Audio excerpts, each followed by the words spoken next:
The Perks of Being a Wallflower belonged to the author Steve Chelsky and was published on February 1st of 1109, corresponding to the genre of youth literature. The story is told from the Charlie's perspective at all the time, throughout letters written by an anonymous friend, dealing with themes that are supposed to be recurring in adolescence, like bullying at the school, love conflict, drugs, sexuality, among others. The story begins with Charlie trying new things encouraged by his literary teacher.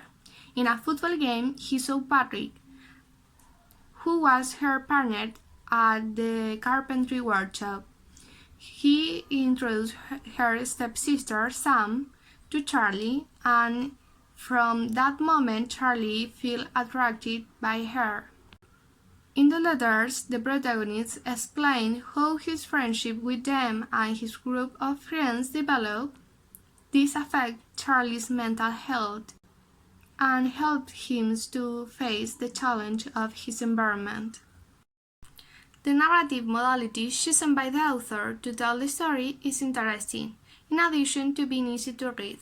But as the novel progressed, the same protagonist made the novel implausible, mainly for the naivety, not very credible for his age, inserting topics and then deal with much more stronger topics like sexual abuse. Charlie cannot be considered a good person because he doesn't transcend the simplicity and he becoming a boring character.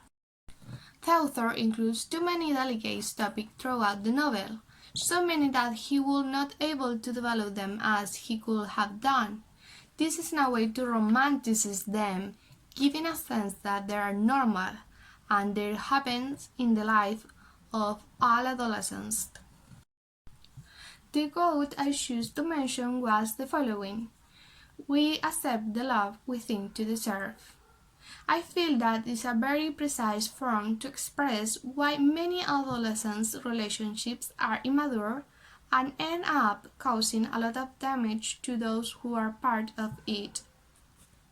This is because during this age we are very susceptible to the opinions of the rest. This causes in us self-esteem problems since we cannot complete the stereotypes that are imposed on us.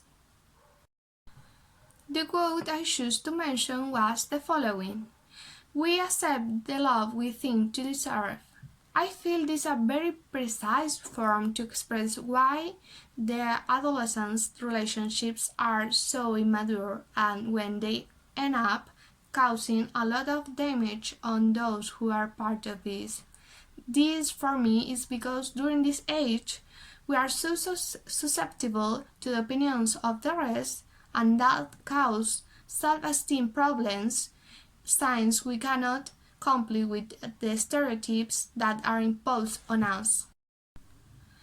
As I mentioned earlier, this book has so many sensitive topics in their page, like child abuse, and we can see this, for example, in the relationship what Charlie has with Aunt Helen, or the drugs when Charlie with their friends consume LSD, or homophobia from the part of the dad of Brad. But does not delve into them, make it look if they are normal because of the age, and that word will be youthful anecdotes that will be remembered. But in the other hand, Patrick seems much more interesting for me than Charlie. He has a lot of more complex evolution throughout the history, facing the things that oppose him, and he can mature with that, becoming a really adult.